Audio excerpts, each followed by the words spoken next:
अब नेक्स्ट हम बात करने वाले हैं कि कैसे हम टेलविंड को यूज़ कर सकते हैं यूजिंग टेलविंड CLI। अब टेलविंड CLI के लिए ऑलरेडी हमारे कंप्यूटर, हमारे सिस्टम के अंदर नोड इंस्टॉल्ड होना चाहिए, और क्योंकि हमने बैकएंड नोड.js से ही किया है तो ऑलरेडी हमारे पास नोड इंस्टॉल्ड है। तो एक बार अपने CLI के इंस्ट्रक्शंस पे आ जाते हैं। इसी पेज पर जो इंस्टॉलेशन डॉक्यूमेंटेशन के अंदर इंस्टॉलेशन वाला पेज है, हम जाएंगे यूजिंग पोस्ट CSS, मतलब हम पोस्ट CSS प्लगइन वाला जो तरीका है उसे यूज़ करने वाले हैं। इसके लिए फर्स्ट इंस्ट्रक्शन है कि टर्मिनल के अंदर हमें इस कमांड को पेस्ट करना पड़ेगा। तो इसको कॉपी कर लेते हैं एंड टर्मिनल के अंदर यहाँ पर we are going to paste this command.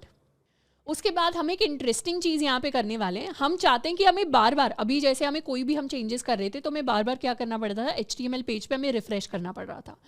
पर हम क्या चाहते हैं, हमारे लिए ऑटो रिफ्रेश हो जाए, काफ़ी सारी चीज़ें ऑटो अपडेट हो जाए। उसके लिए we are going to make it a Vite project. तो npm install वाइट यहाँ पे हम करने वाले हैं। वाइट को हमने रिएक्ट पढ़ते टाइम यूज़ किया था, तो उसी सेम वाइट को हम यहाँ पे इंस्टॉल करेंगे। नेक्स्ट हमें ये सेकंड कमांड रन करनी है, पर इसको हमें नॉर्मली रन नहीं करना। इस सेकंड कमांड को रन करने के लिए हम लिखेंगे ये कमांड, साथ के साथ हम इसमें एक फ्लैग यूज़ करेंगे which will be the -p flag. -p flag से ये जो पोस्ट CSS प्लगइन है, हम इसके लिए -p फ्लैग से हमारे लिए एक एडिशनल फाइल क्रिएट होगी जो हमारे पोस्ट CSS के लिए क्रिएट होगी।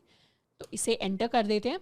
तो अब एकदम से पहले हमने npm init किया था तो हमारे लिए नोड मॉड्यूल्स आए थे, हमारे लिए package.log.json आया था, package.json आया था। ओके, अब हमारे लिए जैसे ही हमने npx किया तो दो फाइल्स जनरेट हुई हैं। एक है tailwind config.js, ये फाइल्स package.json, package.log, इन सब के बारे में हमें ऑलरेडी पता है। ये दो नई फाइल्स जनरेट हुई हैं। एक है tailwind config जिसके अंदर tailwind की कॉन्फ़िगरेशंस हम लिखते हैं, सेटिंग्स हम लिखते हैं, और एक है हमारे पास post CSS config। इस post CSS config को तो हम क्रॉस कर देंगे, और tailwind config के अंदर we are going to write something in content. Content के अंदर बेसिकली हम बताते हैं कि हमारा CSS जो tailwind की CSS है वो कहाँ कहाँ पे अप्लाई करनी चाहिए। अगर आपने कई सारी HTML फाइल्स बनाई हैं और आप चाहते हो एक ही फाइल के अंदर, दो ही फाइल्स के अंदर अप्लाई हो, तो फिर हम वो 2-3 फाइल्स जो हैं उनको मेंशन कर सकते हैं। पर ओवरऑल अगर हम अपने पूरे प्रोजेक्ट के अंदर tailwind CSS को यूज़ करना चाहते हैं तो उसके लिए we can use double quotes या स्ट्रिंग्स, और उसके अंदर हम लिख सकते हैं स्टार। स्टार कहने का मतलब है कि tailwind CSS हर जगह हम यूज़ करना चाहते हैं। इसको सेव कर देते हैं, क्रॉस कर देते हैं। इसके बाद नेक्स्ट हम आ जाते हैं। नेक्स्ट स्टेप के अंदर हमारे पास ये पोस्ट CSS कॉन्फ़िगरेशन फाइल आ गई है। टेम्पलेट के अंदर हमने अपना पाथ ऐड कर दिया कि हम कहाँ कहाँ अपनी CSS को यूज़ करना चाहते हैं कंटेंट के अंदर। नेक्स्ट हमें अपने लिए एक CSS फाइल बनानी पड़ेगी। इसको हम style.css भी कह सकते हैं, इसको हम input.css भी कह सकते हैं। यहाँ पे इसे main.css बोला हुआ है। We can name it anything we want. तो हम इसको style.css कह लेते हैं। style.css के अंदर हमें क्या करना पड़ेगा, ये तीन जो चीज़ें हैं इनको इंक्लूड करना पड़ेगा। तो add the tailwind directives for each of the tailwinds layers to your main CSS file. तो tailwind की 3 मेन लेयर्स होती हैं और ये उन्हें ऐड करने का तरीका है, डायरेक्टिव्स है, डायरेक्शंस है। तो tailwind की 3 लेयर्स होती है। एक होती है हमारी बेस लेयर, एक होती है हमारी कंपोनेंट लेयर। हर लेयर के अंदर कुछ ना कुछ CSS डिफाइंड होती है, और फिर लास्ट में ये जो यूटिलिटी लेयर्स है, यहाँ से हमारी यूटिलिटी क्लासेस जनरेट होती हैं। तो इस तरीके से तीनों लेयर्स को हम अपनी style.css फाइल के अंदर लिखेंगे। नेक्स्ट आ जाते हैं अपने नेक्स्ट इंस्ट्रक्शंस पे। तो नेक्स्ट इंस्ट्रक्शंस में हमें कुछ नहीं करना, हमें अपना सर्वर स्टार्ट करना है। पर उसको करने से पहले, बिल्ड को स्टार्ट करने से पहले we are going to make one more change, और ये चेंज आपको डॉक्यूमेंटेशन के अंदर दिखाई नहीं देगा। तो जो स्टेप्स मैं बता रही हूँ ये इंपॉर्टेंट है, इनको नोट डाउन कर लेना है।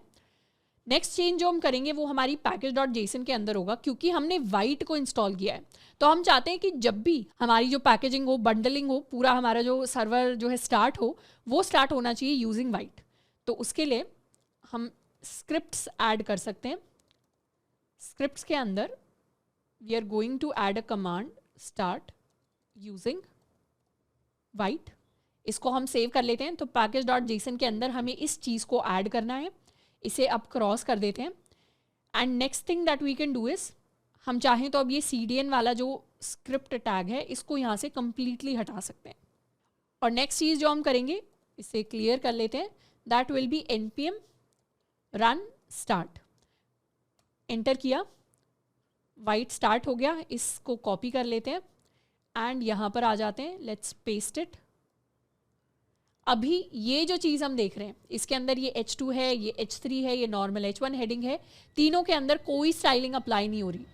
स्टाइलिंग अप्लाई ना होने का रीज़न ये है कि हमने तो अभी कोड नॉर्मल HTML के अंदर लिखा हुआ है, हमें इस HTML को इस CSS के साथ ज्वाइन करना पड़ेगा, कनेक्ट करना पड़ेगा। उसके लिए हम नॉर्मल वही तरीका यूज़ करेंगे, link relation is equal to style sheet and href is equal to style.css। अब इसको सेव कर लेते हैं, ऑटो रिफ्रेश हो गया और हमारे लिए हमारी चेंजेस हमें यहाँ जाके रिफ्लेक्ट होकर दिखाई दे रहे हैं। यानी बाय डिफॉल्ट पता चल रहा है सारी की सारी जो क्लासेस हैं अप्लाई हो गई, स्टाइलिंग आ गई, मतलब टेलविंड अब अपना काम करना स्टार्ट कर रही है। अब ये पॉसिबल कैसे हो पाया? इवन दो हमने तो स्टाइल शीट नॉर्मल style.css को इंक्लूड किया है और style.css में कोई स्टाइलिंग एडेड ही नहीं है, बट ये जो 3 लाइनें हमने लिखी हैं, इन 3 लाइनों की वजह से हमारे लिए हमारी CSS जनरेट हुई होगी। एंड इनफैक्ट अगर आप इंस्पेक्ट करके देखोगे, if you inspect, let's go to this element, इस H1 के पास जाते हैं तो H1 के लिए हमें दिखाई देगा इसके अंदर एक डॉट अंडरलाइन नाम की क्लास ऑलरेडी है जो टेक्स्ट डेकोरेशन अंडरलाइन ये चीज़ इसे दे रही है। मार्जिन लेफ्ट 4 नाम की क्लास, ML4 नाम की क्लास है जो इसे मार्जिन लेफ्ट दे रही है 1 rem के इक्वल। इसी तरीके से अगर हम यहाँ पर जाएंगे H3 के पास तो इसके पास भी एज सच अभी कोई क्लासेस नहीं है, बट हम चाहें तो अपनी ऑटो जनरेटेड जो CSS है उसे भी देख सकते हैं कि क्या CSS फाइल जनरेट हुई है। फाइनली CSS फाइल जो जनरेट हुई है उसको देखने के लिए ये जो style.css है इस पर हम क्लिक कर सकते हैं और हमारे लिए जो CSS फाइनली जनरेट हुई है जो ब्राउज़र के पास गई है वो एक्चुअली काफ़ी लंबी है। कितनी बड़ी है? उसके अंदर भी 494 के करीबन लाइंस है और इसमें लास्ट में आप 2 क्लासेस देख रहे होगे, ये 2 क्लासेस एक्स्ट्रा ऐड हुई हैं। ये 2 कौन सी क्लासेस हैं? ये 2 वो क्लासेस हैं जिनको हम अपने कोड के अंदर यूज़ कर रहे हैं, अंडरलाइन एंड ML4। यानी यहाँ पर हमारे पास अंडरलाइन हमने यूज़ किया, ML4 यूज़ किया। अगर हम पैडिंग भी देना चाहते हैं तो we can use padding 4। Save कर लिया। यहाँ पे अब आप जैसे ही नोटिस करोगे ये पैडिंग 4 वाली क्लास हमारे पास एक्स्ट्रा ऐड होकर आ गई और यहाँ हेलो वर्ल्ड के आसपास हमें दिख रहा है कि एक एडिशनल पैडिंग भी हमारे लिए ऐड हो गई है। तो इस तरीके से हमने ये तो देख लिया कि टेलविंड क्या है, यूटिलिटी फर्स्ट है, क्लासेस से ही सारी की सारी स्टाइलिंग ऐड होती है। दूसरी चीज़ जो हमने नोटिस की कि bundle size as such increase नहीं होगा, जिन क्लासेस को हम यूज़ कर रहे हैं सिर्फ वही क्लासेस फाइनली ब्राउज़र के पास पहुंच रही होंगी। ऐसा नहीं है सारी की सारी जो प्री बिल्ट क्लासेस हैं वो पहुंच जाएंगी। तो ये बेनिफिट होता है टेलविंड को यूज़ करने का। एंड इसका जो प्रोसेस है CLI को यूज़ करने का उसको एक बार थोड़ा सा और रिवाइज कर लेते हैं। प्रोसेस इज़ लाइक दिस कि सबसे पहले तो हमें इस कमांड को रन करना है। ये जो हमारी npm टेलविंड को इंस्टॉल करने वाली कमांड है,